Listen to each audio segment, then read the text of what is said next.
എല്ലാ ചങ്ങാതിമാർക്കും ബുക്ക് ഷെൽഫിലേക്ക് സ്വാഗതം. ഓരോ പുസ്തകവും രണ്ട് വീക്ഷണങ്ങളിലൂടെയാണ് നമ്മൾ വായിക്കേണ്ടത്.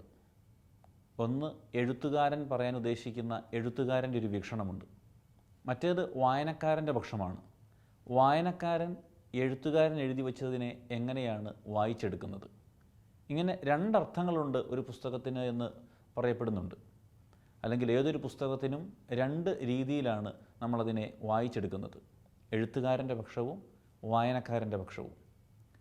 ഇന്ന് ബുക്ക് ഷെൽഫിലൂടെ നാം പരിചയപ്പെടുന്നത് ദൈവത്തിൻ്റെ സ്വന്തം എന്ന പുസ്തകമാണ്. ജി കടൂപ്പാറയിൽ അച്ഛനാണ് ഈ പുസ്തകം എഴുതിയിരിക്കുന്നത്. കുറേ വർഷങ്ങൾക്ക് മുമ്പ് എഴുതിയിരിക്കുന്ന പുസ്തകമാണ് ജി കടൂപ്പാറയിൽ അച്ഛൻ്റെ ആദ്യത്തെ പുസ്തകം. ഈ പുസ്തകം ഇത്തരത്തിൽ നോക്കിയാൽ എഴുത്തുകാരൻ്റെ ഭാഷ, എഴുത്തുകാരൻ ഉദ്ദേശിച്ചിരിക്കുന്ന എല്ലാ അർത്ഥതലങ്ങളും അതേപടി വായനക്കാരന് വായിച്ചെടുക്കാവുന്ന വിധത്തിൽ അത്രമാത്രം ലളിതമായ ഒരു പുസ്തകമാണ്. കാരണം ഈ പുസ്തകത്തിൽ ദൈവത്തെക്കുറിച്ചും സ്വപ്നങ്ങളെക്കുറിച്ചും നമ്മുടെ ചങ്ങാത്തത്തെക്കുറിച്ചും ആത്മീയതയെക്കുറിച്ചുമൊക്കെ വളരെ ലളിതമായി പ്രതിപാദിച്ചിരിക്കുന്ന ഒരു പുസ്തകമാണ്. 25 അധ്യായങ്ങളുള്ള ഈ പുസ്തകം പബ്ലിഷ് ചെയ്തിരിക്കുന്നത് ലൈഫ് ഡേ ഓൺലൈനാണ്. വളരെ വ്യക്തമായ ആശയങ്ങളിലൂടെ, ഒട്ടും സങ്കീർണതകളില്ലാതെ, വളരെ നല്ല അനുഭവങ്ങളിലൂടെയും പരന്ന വായനകളിലൂടെയുമൊക്കെ എഴുത്തുകാരൻ നമ്മെ ഒരു പുതിയ ആത്മീയ ഉണർവിലേക്ക് നയിക്കുകയാണ്. അതുകൊണ്ട് തന്നെ ഈ പുസ്തകത്തിൻ്റെ അവതാരിക എഴുതിയിരിക്കുന്നത് ബോബി ജോസ് കട്ടിക്കാടച്ചനാണ്. അച്ഛൻ ഈ പുസ്തകത്തെ വിളിക്കുന്നത് ടോട്ടലി ഫ്രഷ് എന്ന് വിളിക്കാവുന്ന ഒരു വായനാനുഭവം ദൈവത്തിൻ്റെ സ്വന്തം എന്ന പുസ്തകം നമുക്ക് വേണ്ടി കരുതി വയ്ക്കുന്നുണ്ട് എന്നുള്ളതാണ്. കേട്ടുപതിഞ്ഞ ഒരാശയം പോലുമില്ല ഈ പുസ്തകത്തിൽ. ഇന്നലെ രാവിലെ വീണ മഞ്ഞിൻ്റെ നനവുള്ള, ഇപ്പോൾ വിരിഞ്ഞ പൂക്കളുടെ പരിമളമുള്ള തോട്ടത്തിൽ, പുലരിവെയിലിൻ്റെ പൊന്നുവീണ വഴികളിലൂടെ പാദരക്ഷകൾ ഉപേക്ഷിച്ച് പ്രവേശിക്കുന്ന ഒരാൾക്ക് ലഭിക്കുന്നത് പോലെ ഒരു മുഴുവൻ ഫ്രഷ് അനുഭവം. ദൈവത്തിന് പോലും പുതുമയിൽ താല്പര്യമുണ്ടെന്ന് ബൈബിൾ പറയുന്നുണ്ട്. ഓരോ പുലരിയിലെയും അവൻ്റെ സ്നേഹം പുതിയതാണെന്നും, മീൻ പിടിച്ചെത്തുന്ന ശിഷ്യരോട് പ്രാതലൊരുക്കിയതിനു ശേഷം നിങ്ങളുടെ കൈവശം പുതിയ മീൻ വലുതുമുണ്ടോ എന്ന് ക്രിസ്തുവിൻ്റെ ചോദ്യവും ഈ ദിശയിലേക്കുള്ള സൂചന തന്നെയാണ്. അക്ഷരത്തിൻ്റെ ഈ വലക്കണ്ണുകളിൽ പുതിയ മീനുകൾ തുള്ളിത്തുടിച്ച് നിൽക്കുന്നുണ്ട്. എഴുത്തുകാരൻ്റെ സജീവത്വവും യൗവനവും തന്നെ ഇതിൻ്റെ പിന്നിലെ പ്രധാന ഘടകം. ശരിയാണ്, അമ്ലസ്പർശമുള്ള തീക്ഷ്ണമായ ആശയങ്ങൾ കൊണ്ട് പൊള്ളുന്ന ഒരു പുസ്തകമല്ലിത്. പൊള്ളിക്കാത്ത, ഒന്നിനെയും എരിച്ചു കളയാത്ത അഗ്നിയാണല്ലോ ദൈവം. മോശ കണ്ട കാഴ്ച പോലെ മുൾച്ചെടിക്ക് പിന്നിലായി തീ ആളുന്നു, എന്നാൽ അതിൽ മുൾച്ചെടികൾ എരിഞ്ഞു പോകുന്നില്ല. നമുക്ക് മനസ്സിലാവുന്ന കൽപ്പന നിലാവിൻ്റേതാവണം. ഒന്നിനെയും പൊള്ളിക്കാത്ത, എന്നാൽ എല്ലാത്തിനെയും വെളിപ്പെടുത്തുന്ന സൗമ്യമായ നീല വെളിച്ചമാണ് ദൈവം. ഈ പുസ്തകവും ഏതാണ്ട് അങ്ങനെ തന്നെയാണ്. സങ്കീർണതകളില്ലാതെ, ഒട്ടും ആകുലപ്പെടുത്താതെ, നമുക്ക് ചുറ്റുമുള്ളതിനെയെല്ലാം വളരെ മനോഹരമായി തന്നെ നമുക്ക് മുമ്പിൽ വിവരിച്ചു തരുന്നുണ്ട്. ആശ്രമത്തിന് തീ പിടിച്ചെന്നോർത്ത് ഓടിയെത്തിയ അസീസിയിലെ നാട്ടുകാർ അങ്ങനെ ഒരു കാഴ്ച കണ്ടു. പണ്ട് ഫ്രാൻസിസ് മിഴികളടച്ച് ദൈവത്തെക്കുറിച്ച് പറയുകയായിരുന്നു. അയാൾ ദൈവമെന്ന് പറയുമ്പോൾ തീ ആളിപ്പടരുന്നു, ഒന്നിനെയും എരിച്ചു കളയാതെ. ഈ പുസ്തകം നല്ലൊരളവിൽ നിലാവെളിച്ചത്തെ ഓർമ്മിപ്പിക്കുന്നു. അതാണ് വായനക്കാരനോട് എനിക്ക് പറയാനുള്ള സുവിശേഷം. ഇതാണ് അവതാരികയിലൂടെ ബോബി അച്ഛൻ ഈ പുസ്തകത്തെക്കുറിച്ച് പറയുന്നത്. ഒന്നിനെയും എരിച്ചു കളയുന്നില്ല, ഒന്നിനെയും നശിപ്പിക്കുന്നില്ല. ഒട്ടും സങ്കീർണതകളില്ലാതെ, ഒട്ടും വെല്ലുവിളികൾ ഉയർത്താതെ നമ്മുടെ ജീവിതത്തെ അല്പം കൂടി മനോഹരമാക്കാൻ ഈ പുസ്തകത്തിലെ ധ്യാനക്കുറിപ്പുകൾ നമ്മെ സഹായിക്കുന്നുണ്ട്. അതാണ് ദൈവത്തിൻ്റെ സ്വന്തമാകാനുള്ള നമ്മുടെ വിളി. അല്ലെങ്കിൽ എങ്ങനെ ഒരു മനുഷ്യന് ദൈവത്തിൻ്റെ സ്വന്തമായി മാറാമെന്ന് ഈ പുസ്തകം നമ്മെ പഠിപ്പിക്കുകയാണ്. 2003 പുറത്തിറങ്ങിയ ഈ പുസ്തകം ഇന്നും സജീവമാണ്. കാരണം ഇതിലെ ലേഖനങ്ങളൊക്കെ ആത്മീയതയെക്കുറിച്ചുള്ളതാണ്. ആത്മീയത എന്നും സജീവമാണ്. ഓരോ ദിവസവും ആത്മീയതയിൽ വളർന്നുകൊണ്ടിരിക്കുന്നവരാണ് നാം ഓരോരുത്തരും. അപ്പോൾ നമ്മുടെ ജീവിതത്തിന് ഏറെ ഉപകരിക്കുന്ന വരികൾ ഈ പുസ്തകത്തിലുണ്ട്. ആദ്യ അധ്യായം തന്നെ അതിനെക്കുറിച്ചുള്ളതാണ്. ദൈവത്തിൻ്റെ സ്വന്തം. എങ്ങനെ ദൈവത്തിൻ്റെ സ്വന്തമാകാം? ബാല്യത്തിൻ്റെ ഇടവഴിയിലൂടെ പിച്ച വെച്ച് നടന്നപ്പോൾ പ്രിയപ്പെട്ടവർ വാരിയെടുത്ത് നെഞ്ചോട് ചേർത്ത് വെച്ച് പറഞ്ഞു, നീ ഞങ്ങളുടെ സ്വന്തമാണ്. ശരിയാണ്, നമ്മളെല്ലാം ആരുടെയൊക്കെയോ സ്വന്തമാണ്. ഇടവഴികളിലൂടെയുള്ള ഈ യാത്രയിൽ ആരൊക്കെയോ സ്വന്തമാക്കാൻ, ആരുടെയൊക്കെയോ സ്വന്തമാകാൻ നമ്മൾ ശ്രമിക്കുന്നുണ്ട്. പിന്നെ ഒരു നാളിൽ വെളിപാട് പോലെ ആ സത്യം മനസ്സിൽ തെളിഞ്ഞു വരും. നമ്മൾ സ്വന്തമാക്കാൻ ശ്രമിച്ചവരൊക്കെ മറ്റേതോ വഴികളിലൂടെ ദൂരേക്ക് പോയി എന്ന കാര്യം. നമ്മളെ സ്വന്തമാക്കാൻ ശ്രമിച്ചവർക്ക് നമ്മളും കാലത്തിൻ്റെ ഏതോ വളവുകളിൽ വെച്ച് അന്യരായി തീർന്നിരിക്കുന്നു എന്ന സത്യം. അറിയാതെ കണ്ണുകൾ മുകളിലേക്ക് ഉയരുകയായി. അവിടെ ദൂരെ മേഘങ്ങൾക്കും നക്ഷത്രങ്ങൾക്കും അപ്പുറത്തു നിന്ന് ഒരു സ്വരം, നീ എൻ്റെ സ്വന്തമാണ്. ദൈവത്തിൻ്റെ സ്വന്തമാണ് എന്ന ചിന്ത നൽകിയ ആനന്ദത്തിൽ മുഴുകവേ വീണ്ടും വെളിപാടുകളുടെ പ്രളയമാണ്. ദൈവത്തിൻ്റെ സ്വന്തം മനുഷ്യരുടെയും സ്വന്തമായിരിക്കണം. സഹചരിൽ നിന്നകന്ന് ദൈവത്തിൻ്റെ മാത്രം സ്വന്തമാണ് എന്ന് പറയുന്നത് സ്വാർത്ഥതയുടെ ആദ്യ കിരണമാണ്. അതിനാൽ ആദ്യം മനുഷ്യരുടെ സ്വന്തമാവുക, സഹജനെ സ്വന്തമാക്കുക. അപ്പോഴേ ദൈവത്തിൻ്റെ സ്വന്തം എന്ന പദത്തിന് അർത്ഥമുണ്ടാകൂ. ഈ ജീവിതത്തിൽ ഒത്തിരി ഒറ്റപ്പെടലുകളുടെയും മുറിപ്പെടുത്തലുകളുടെയും ഒക്കെ ഇരയാകാറുണ്ട് നമ്മളൊക്കെ. അല്ലെങ്കിൽ സഹനത്തിൻ്റെയും കൊടിയ ഒറ്റപ്പെടലിൻ്റെയും ഒക്കെ തീച്ചൂളയിൽ നിന്ന് ഉരുകാറുണ്ട്. അങ്ങനെ വരുമ്പോൾ ഒരു പരിധിവരെ ദൈവത്തിൻ്റെ സന്നിധിയിലേക്കാണ് നമ്മൾ ഓടിച്ചെല്ലുക. അപ്പോൾ ദൈവമാണ് നമ്മുടെ സ്വന്തം, ദൈവം മാത്രമാണ് എൻ്റെ സ്വന്തമെന്നൊക്കെയുള്ള ചിന്തയിൽ നമ്മുടെ മനസ്സിങ്ങനെ ദൃഢമായി വരും.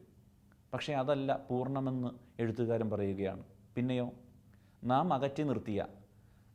അകറ്റി നിർത്തിയ നമ്മുടെ സഹോദരങ്ങളെ, അപരനെ സ്നേഹിക്കുമ്പോൾ, അവൻ്റെ സ്വന്തമായി മാറുമ്പോൾ മാത്രമാണ് നമ്മൾ ദൈവത്തിൻ്റെ സ്വന്തമായി മാറുന്നു എന്നുള്ളതാണ് എഴുത്തുകാരൻ ഈ അധ്യായത്തിലൂടെ നമ്മോട് പറയുന്നത്. ദൈവവും ഞാനും എൻ്റെ സഹോദരനും തമ്മിലുള്ള ആ ബന്ധത്തിൻ്റെ പേരാണ് ദൈവത്തിൻ്റെ സ്വന്തം.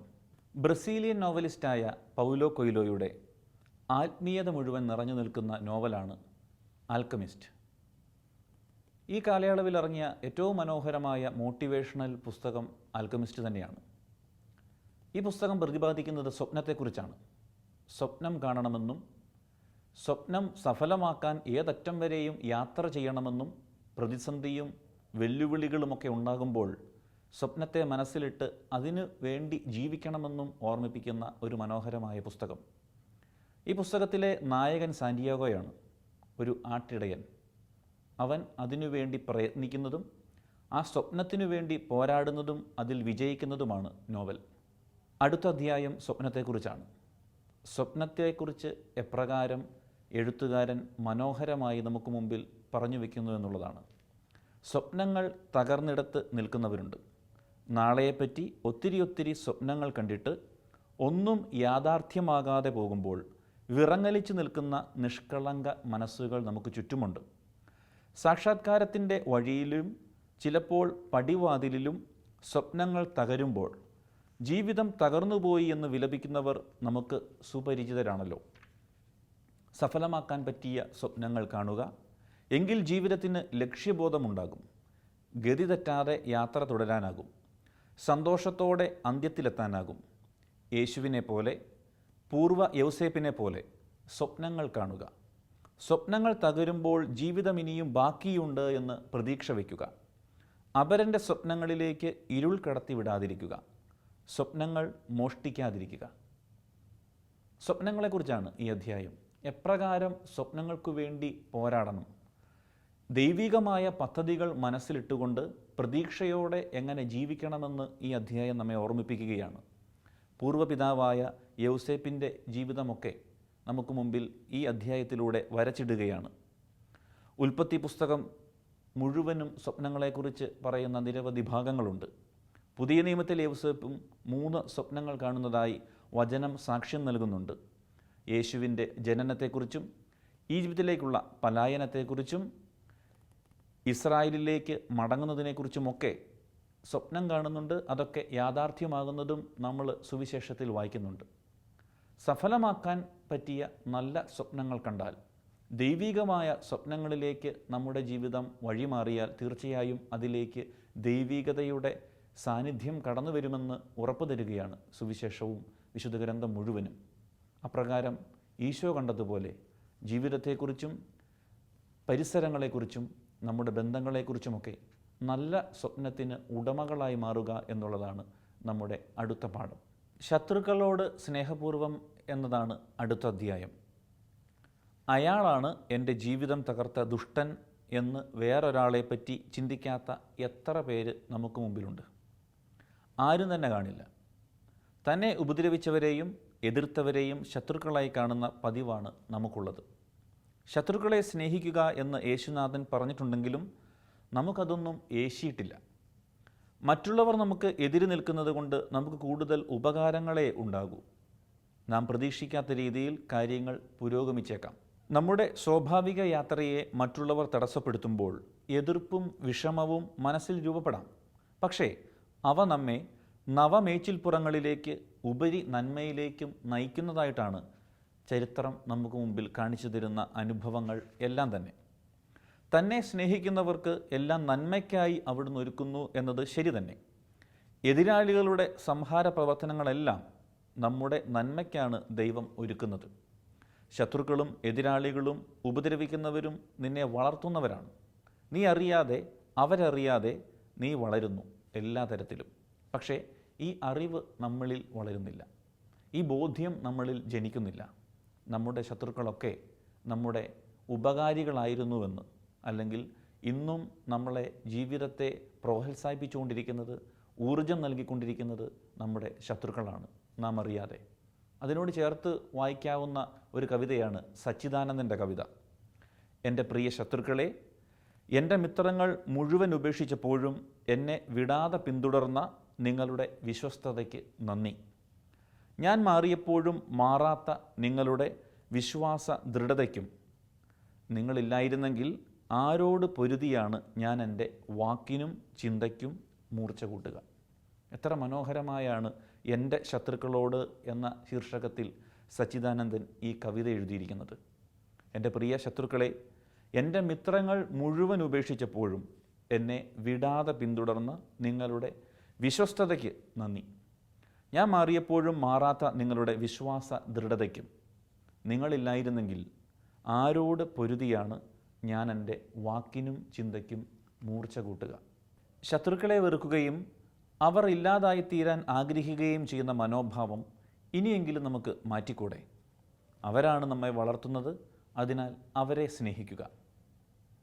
നമ്മുടെ എല്ലാവരുടെയും ജീവിതത്തിൽ വിജയങ്ങളുണ്ട്, പ്രോത്സാഹനങ്ങളുണ്ട്, അതുപോലെ തന്നെ തളർച്ചകളും വെല്ലുവിളികളും കുറ്റപ്പെടുത്തലുകളുമൊക്കെ നമ്മുടെ ജീവിതത്തിലുണ്ട്.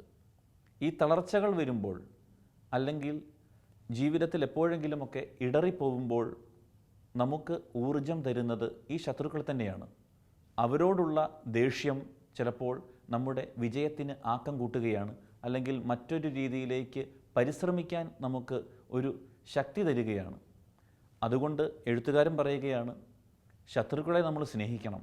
കാരണം അത്രമാത്രം നമ്മുടെ ജീവിത വിജയങ്ങൾക്ക് അവർ പങ്കുവഹിച്ചവരാണ്. നമ്മുടെ ജീവിത വിജയത്തിൻ്റെ ഒരു കാരണം കൂടി ഈ ശത്രുക്കളായി മാറുകയാണ്. അപ്പോൾ എങ്ങനെയാണ് നമുക്കവരെ സ്നേഹിക്കാതിരിക്കാൻ പറ്റുന്നത്? ശത്രുക്കളെ നമുക്ക് സ്നേഹിക്കാം. നമ്മെ വളർത്തുന്നത് ശത്രുക്കളാണ്. അതാണ് സച്ചിദാനന്ദൻ്റെ കവിതയുടെ ഉള്ളടക്കവും. എൻ്റെ ശത്രുക്കളെ, നിങ്ങൾക്ക് നന്ദി. സുവിശേഷത്തിലെ ക്രിസ്തു നൽകുന്ന ഏറ്റവും വലിയ പാഠം അത് ചെറുതാകലിൻ്റെ പാഠമാണ്. ഈശോയ്ക്ക് അത്രമാത്രം ചെറുതാകാൻ സാധിച്ചതുകൊണ്ടാണ് തൻ്റെ ജീവിതത്തിലേക്ക് വന്ന എല്ലാവരെയും ഒരുപോലെ സ്നേഹിക്കാൻ അവന് സാധിക്കുന്നത്. വലിയവനെന്നോ ചെറിയവനെന്നോ തരംതിരിവില്ലാതെ, പാപിയെന്നോ രോഗിയെന്നോ തരംതിരിവില്ലാതെ എല്ലാവരെയും അവൻ ഒരുപോലെ ചേർത്ത് പിടിക്കുകയാണ്. അതാണ് ഈശോയുടെ ഏറ്റവും വലിയ നല്ല മനോഭാവം. അവൻ്റെ ജീവിതത്തിൽ നിന്നും നാം പഠിക്കേണ്ട ഏറ്റവും വലിയ പാഠവും അതുതന്നെയാണ്. തരംതിരിവില്ലാതെ തന്നോട് ചേർത്ത് നിർത്തുന്ന ക്രിസ്തു. സുഹൃത്തെ, താങ്കളാണ് വലിയവൻ എന്നാണ് മറ്റൊരധ്യായത്തിൻ്റെ പേര്. ഒന്നാമനാകാനുള്ള ഈ തത്രപ്പാടിനിടയ്ക്ക് എത്രയോ പേരെ നമുക്ക് പിന്നിലാക്കേണ്ടതുണ്ട്. ഏറെ നീട്ടമില്ലാത്ത ഈ കൊച്ചു ജീവിതത്തിനിടയ്ക്ക് എത്ര പേരെ മാനസികമായി നമ്മൾ തളർത്തിയിട്ടുണ്ട്. വളർത്തിയവരുടെ ലിസ്റ്റിനേക്കാളും എത്രയോ വലുതാണ് തളർത്തിയവരുടെ നീണ്ട നിര. നമുക്ക് വേണ്ടി ഒടുവിലത്തെ വ്യക്തിയാകേണ്ടി വന്നവൻ്റെ ദുഃഖം നമുക്കിനി എന്നാണ് മനസ്സിലാവുക? ഒപ്പം നമ്മൾ കാരണം ഒരിക്കലും ഒന്നാമനാകാൻ പറ്റാത്തവരുടെ വേദനയും. ഒരു കുഞ്ഞിനെ പോലും തന്നെക്കാളും വലിയവനായി കാണാനുള്ള കഴിവ്. അങ്ങനെയുള്ള റയർ സ്പീഷീസിനെ മിസ്റ്റിക് എന്നല്ലേ വിളിക്കാനാവൂ? ഓരോ ക്രിസ്ത്യാനിയും ഓരോ മിസ്റ്റിക് ആകേണ്ടവനാണ്. അപരനെ തന്നെക്കാളും വലിയവനായി കണ്ടിട്ട് അത് ജനമധ്യേ ഏറ്റുപറയാൻ സാധിക്കുന്നവർക്ക് വേണ്ടിയാണ് ആംഗലേയ ഭാഷയിൽ ഗ്രേറ്റ് എന്ന പദം. നമ്മൾ ഓരോരുത്തരും ഗ്രേറ്റ് ആകണമെങ്കിൽ ഒരു കുഞ്ഞിനെ പോലും വലിയവനായി കാണാനുള്ള, മഹത്തായ വ്യക്തിയായി കാണാനുള്ള ഒരു കഴിവ്, അത് ക്രിസ്തുവിൻ്റെ മനോഭാവമാണ്. തരംതിരിവില്ലാതെ തന്നോളം സ്നേഹിക്കാൻ. ഒരു ചെറിയ മഞ്ഞുതുള്ളിയിൽ പ്രപഞ്ചം പ്രതിഫലിക്കുന്നതായി കാണുന്നവരുണ്ട്. എങ്കിൽ നമുക്കപരനെ വലിയവനായി കണ്ടുകൂടെ? ആ സത്യം 4 പേരുടെ മുമ്പിൽ ഏറ്റുപറഞ്ഞുകൂടെ? ബുദ്ധിമുട്ടാണെന്നറിയാം, എങ്കിലും ശ്രമിച്ചുകൂടെ? ആ വലിയ സത്യം ഒരിക്കൽ കൂടി പറഞ്ഞുകൊണ്ട് അവസാനിപ്പിക്കുകയാണ്. അതെ സുഹൃത്തെ, താങ്കൾ തന്നെയാണ് വലിയവൻ. ഈ ഒരു വാചകം പറയാനാണ് നമ്മുടെ ജീവിതത്തിൽ ഏറ്റവും ബുദ്ധിമുട്ട്. സുഹൃത്തെ, താങ്കളാണ് വലിയവനെന്ന്. കാരണം നമ്മളാണ് വലുത്, എൻ്റെ ആശയങ്ങളും എൻ്റെ ജീവിതവും എൻ്റെ ചിന്തകളുമാണ് വലിയത് എന്ന് പറയാനും അത് പ്രാവർത്തികമാക്കാനുമുള്ള ഒരു മത്സരം നമ്മുടെ ഇടയിലുണ്ട്. അങ്ങനെയുള്ള ഈ മത്സരത്തിനിടയിൽ ക്രിസ്തു മനോഭാവം സ്വീകരിക്കുക എന്നുള്ളതാണ്. ദൈവത്തിൻ്റെ സ്വന്തമെന്ന ഈ പുസ്തകത്തിലെ മറ്റൊരു അധ്യായമാണ് ഇടവേളയ്ക്ക് ശേഷം. ഇടവേളകളുണ്ട് നമ്മുടെയൊക്കെ ജീവിതത്തിൽ. ആ ഇടവേളയ്ക്ക് ശേഷമാണ് വിജയങ്ങൾ. ഗോതമ്പ് മണിയിൽ നിന്ന് നിറകതിരിലേക്കുള്ള വളർച്ചയുടെ ഇടവേളയാണ് സഹനം. അരി ചോറാകുന്നതിൻ്റെ ഇടവേളയാണത്. പൊള്ളലിൻ്റെയും പാകപ്പെടുത്തലിൻ്റെയും വേള.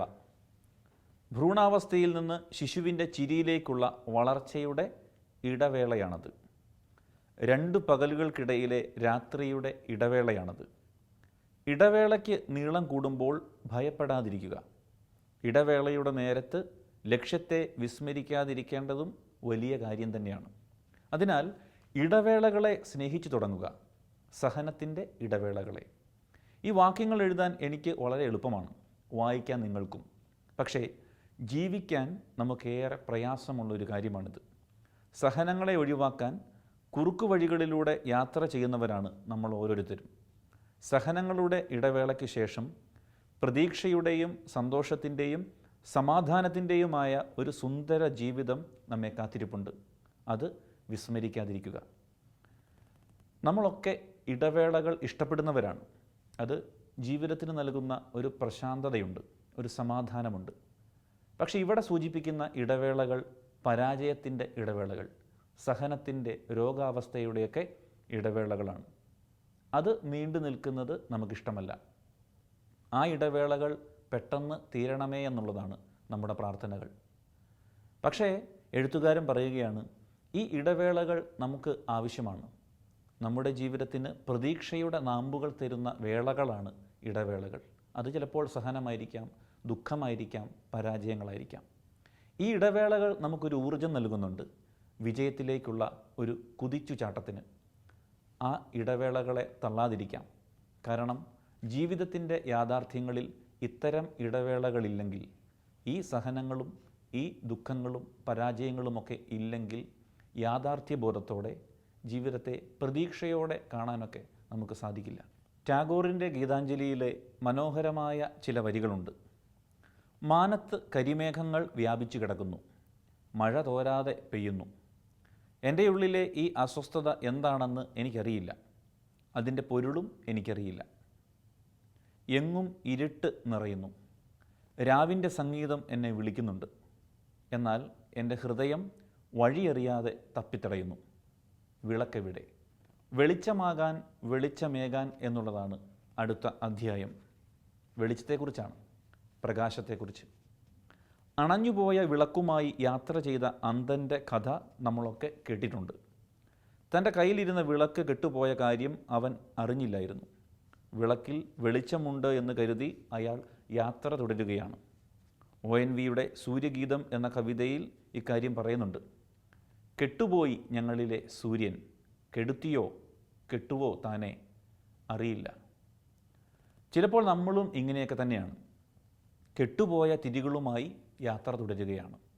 കെട്ടുപോയതാണോ അതോ സ്വയം കെടുത്തിയതാണോ അറിയില്ല. ഉത്തരം സ്വയം കണ്ടെത്തേണ്ടതാണ്.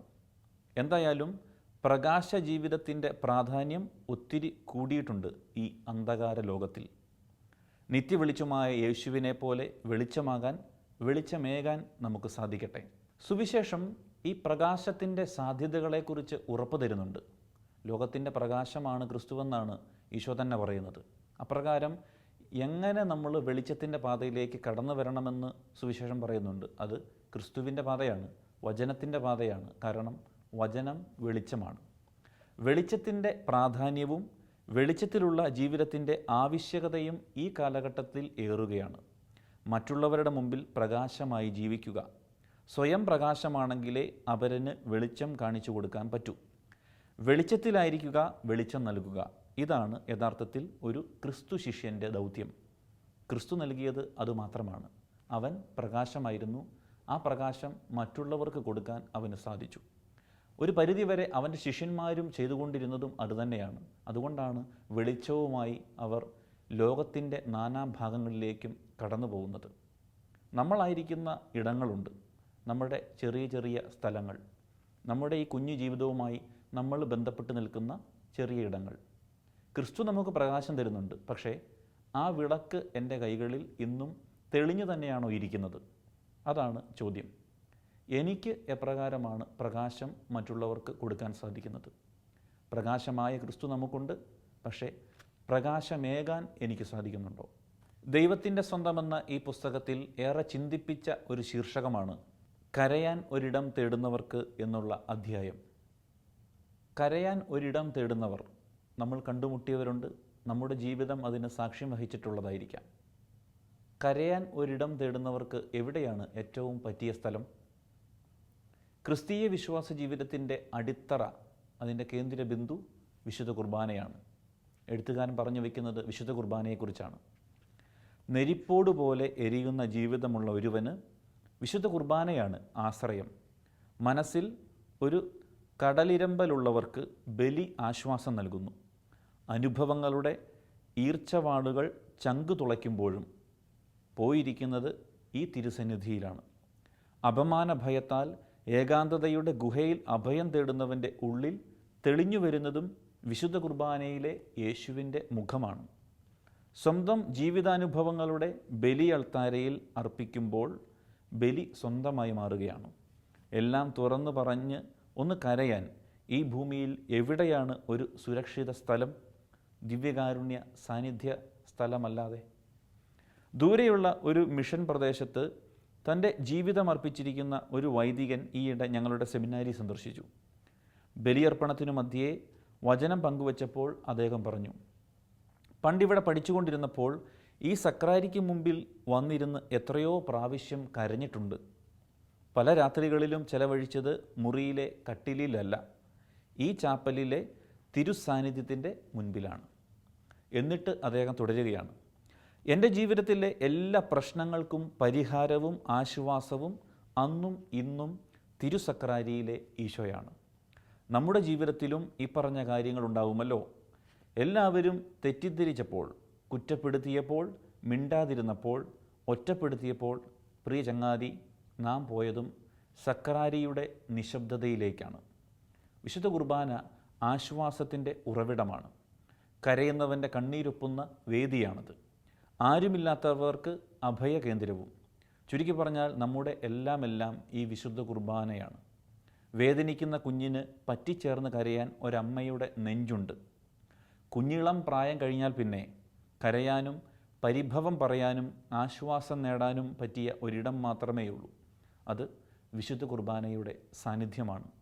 സ്നേഹിക്കുന്ന അമ്മയുടെ സാന്നിധ്യത്തിൽ നമ്മളെല്ലാം മറക്കുന്നുണ്ട്. അമ്മയോട് നമ്മളെല്ലാം പറയില്ലേ? അതുപോലെ. അപ്പോഴാണ് ഈ ശീർഷകത്തിന് അർത്ഥമുണ്ടാകുന്നത്. കരയാൻ ഒരിടം തേടുന്നവർക്ക് ആ ഇടം വിശുദ്ധ കുർബാനയിലെ ഈശോയാണ് എന്ന് എഴുത്തുകാരൻ ഓർമ്മിപ്പിക്കുകയാണ്. ജീവിതം എപ്പോഴാണ് സഫലമാകുന്നത്? ക്രിസ്തീയ ജീവിതം സഫലമാകുന്നത് ക്രിസ്തുവിൻ്റെ കൂടെ സഞ്ചരിക്കുമ്പോഴാണ്. അവൻ്റെ ജീവിത ദർശനങ്ങളോട് നമ്മുടെ ജീവിതം ചേർന്ന് കഴിയുമ്പോഴാണ് സഫലമീ ജീവിതം എന്നൊക്കെ നമുക്ക് പറയാൻ സാധിക്കൂ. ഈ പുസ്തകത്തിൻ്റെ അവസാന ഭാഗ അധ്യായമാണ് സഫലമീ ജന്മം. ഓരോ കുരിശുമരവും മൗനമായി മന്ത്രിക്കുന്ന ഒരു രഹസ്യമുണ്ട്. അവൻ നിനക്കു വേണ്ടി മരിച്ചു. കുരിശുമരത്തിൻ്റെ അദൃശ്യമായ ചൂണ്ടുവിരൽ നാം ഓരോരുത്തരെയും ലക്ഷ്യമാക്കി നീങ്ങിയിട്ട് ആവർത്തിക്കും. അവൻ നിനക്കു വേണ്ടി മരിച്ചു. പക്ഷെ നീ അത് അറിയുന്നില്ല. നിരനിരയായി ഉയർത്തി നിർത്തപ്പെടുന്ന കുരിശുമരങ്ങളുടെ നീണ്ട നിലവിളികളും സങ്കടത്തിൻ്റേതായ അതേ ചോദ്യം മുഴക്കുന്നുണ്ട്. അവൻ നിനക്കു വേണ്ടി മരിച്ച സത്യം അറിയാൻ നീ എന്തേ ഇത്ര വൈകുന്നു? മുറിവേറ്റ ശരീരവും ആണികളാൽ തുളയ്ക്കപ്പെട്ട കൈകാലുകളും ഹൃദയവുമുള്ളവനും ചോദിക്കാനുള്ളതും അതേ ചോദ്യം തന്നെയാണ്. കുരിശുമരങ്ങളും ക്രൂശിതനും ഒരേ കാര്യം ഉച്ചത്തിൽ ആവർത്തിക്കുമ്പോൾ, പ്രിയപ്പെട്ടവനെ, നിന്റെ വലതുകൈ നെഞ്ചോട് ചേർത്ത് പിടിച്ച് സ്വയം ചോദിക്കുക, ശരിയാണോ ഈ കേൾക്കുന്നത്? ഇതിൽ സത്യത്തിൻ്റെ അംശമുണ്ടോ? ചോദ്യം വീണ്ടും വീണ്ടും ആവർത്തിക്കുകയാണ്. പക്ഷേ ഉത്തരം കൊടുക്കാൻ നമുക്ക് സാധിക്കുന്നില്ല. അവൻ നിനക്ക് വേണ്ടി മരിച്ചു. ആ ഓർമ്മ നമ്മുടെ ജീവിതത്തിലുണ്ടെങ്കിൽ, ആ ഓർമ്മയുണ്ടെങ്കിൽ മാത്രമാണ് ജീവിതം സഫലമാകുന്നത്. അല്ലെങ്കിൽ പ്രതീക്ഷയോടെയൊക്കെ ഈ ക്രിസ്തീയ ജീവിതം മുൻപോട്ട് കൊണ്ടുപോകുവാൻ സാധിക്കുന്നത് അപ്പോൾ മാത്രമാണ്. നമ്മുടെ ജീവിതം അപ്രകാരമാണോ? കുരിശിൽ കേന്ദ്രീകൃതമാണോ? കുരിശിലെ ക്രിസ്തുവിനെ നമുക്ക് ധ്യാനിക്കാനും പിൻചൊല്ലാനും സാധിക്കുന്നുണ്ടോ? ഇനി അവനു വേണ്ടി ജീവിക്കേണ്ടത് ഞാനാണ്. അതെൻ്റെ കടമയാണ്. കുരിശുമരത്തിൻ്റെ മുമ്പിൽ നിന്ന് ഞാനും തീരുമാനമെടുക്കുന്നു. അവൻ എനിക്ക് വേണ്ടി മരിച്ചു. ഇനി ഞാൻ അവനു വേണ്ടി ജീവിക്കും. മാത്രമല്ല, അവനെപ്പോലെ അപരനു വേണ്ടി മരിക്കാനും ഞാൻ തയ്യാറാണ്. അങ്ങനെ എൻ്റെ ജന്മവും സഫലമാകട്ടെ. ജീവിതം കൂടുതൽ വിശുദ്ധവും പുണ്യപൂർണവുമായി മാറുന്നത് അപ്പോഴാണ്. ക്രൂശിൻ്റെ ചുവട്ടിൽ നിന്ന് തീരുമാനങ്ങൾ എടുക്കുമ്പോൾ, ക്രിസ്തുവിനെ പോലെ ക്ഷമിക്കാനും സ്നേഹിക്കാനും മറ്റുള്ളവരെ പരിഗണിക്കാനും സാധിക്കുമ്പോൾ, അപ്പോഴാണ് ജീവിതം സഫലമായി മാറുന്നത്. ഈ പുസ്തകത്തിൻ്റെ ഏറ്റവും അവസാന പേജിലെ ഒരു കുറിപ്പ് വായിച്ചുകൊണ്ട് ഇത് അവസാനിപ്പിക്കാം. നമ്മൾ ആരുടെ സ്വന്തമാണ് എന്ന ചോദ്യം ഇപ്പോഴും അവശേഷിക്കുന്നുണ്ടാകാം. ആ ചോദ്യത്തിനുള്ള ഉത്തരം തേടലാണ് ഈ ജീവിതം. നീ ദൈവത്തിൻ്റെ സ്വന്തമാണെങ്കിൽ, അല്ലെങ്കിൽ നിനക്ക് ദൈവത്തിൻ്റെ സ്വന്തമാകണമെങ്കിൽ, തീർച്ചയായും കൂടെയുള്ളവനെ ചേർത്ത് പിടിക്കുക. കൂടെയുള്ളവനെ ചേർത്ത് പിടിക്കുമ്പോൾ മാത്രമാണ് നാമൊക്കെ ദൈവത്തിൻ്റെ സ്വന്തമായി മാറുന്നത്.